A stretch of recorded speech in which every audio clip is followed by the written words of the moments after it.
Asylum with Harley Quinn. Turn Two-Face to black and blue face. I 100% am not Bruce Wayne. Black. All important movie reviews begin with a black screen. Hi, I'm Nate Colosimo. And I'm Ryan Scanlon. And welcome to The Golden Ticket. Today we're going to be talking about the Lego Batman movie. It's important to note that this movie is actually a spin-off of the Lego movie of the Batman character. Emmett, this is my boyfriend, Batman. I'm Batman. That's your boyfriend? Well, I'll be the one to admit, I was never really a big DC fan. I was always into Marvel. So the only thing I would hear about Batman was like through online memes saying, I'm Batman, I'm rich, I lost my parents.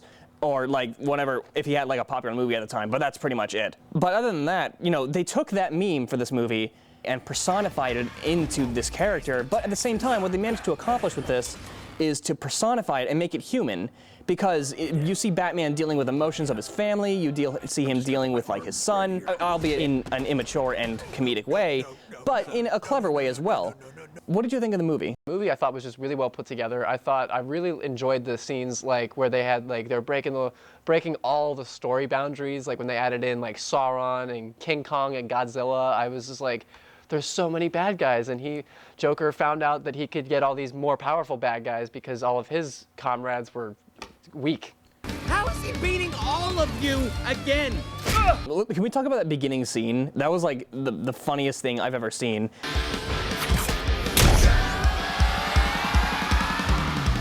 In the darkest night, I make the bad guys fall.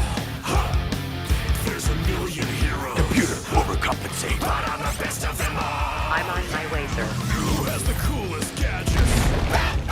Who has the tricked out ride? Who does the sickest backflips?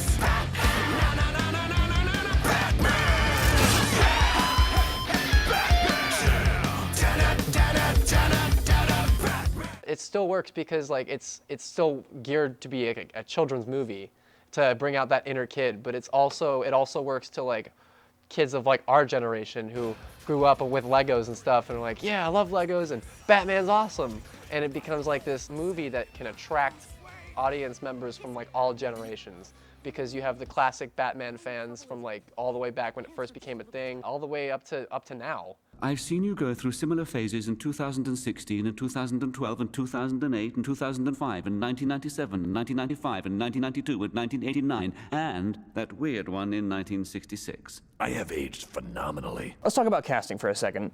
Will Arnett does this perfect, I'm edgy, but I'm not actually edgy, imitation voice that is just done perfectly. And who voiced Robin? Did we say it was Michael Cera? That is just perfect casting right there. Hilarious. Robin Dick Grayson, whatever you want to call him, he was just like one of the funniest things in this movie. Feels like I was poured into this. My only trouble is these pants are just a little tight. I don't know if I could throw a kick or jump in them. I got an idea. Rip! It's better. Now I'm free. Now I'm moving. Come on, Batman. Let's get grooving. I could only look you in the eyes right now.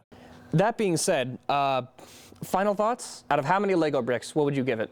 A solid 4 out of 5. I thought it was really well put together. Definitely like the cinematography, like working with like all the animation, being able to put together a movie with just like a Lego set is like phenomenal to me, to be honest. I would give it a 4 out of 5 too. I think this is a movie that literally anyone can enjoy, no matter what age you are, whether you're a Batman fan or not, or a child or an adult.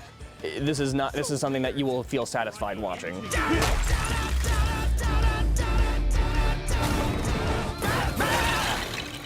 Looks like your plan failed. Well, thanks for tuning in, everyone. I'm Nate Colosimo. And I'm Ryan Scanlon. And thanks for tuning in. Take it back, Spotlite.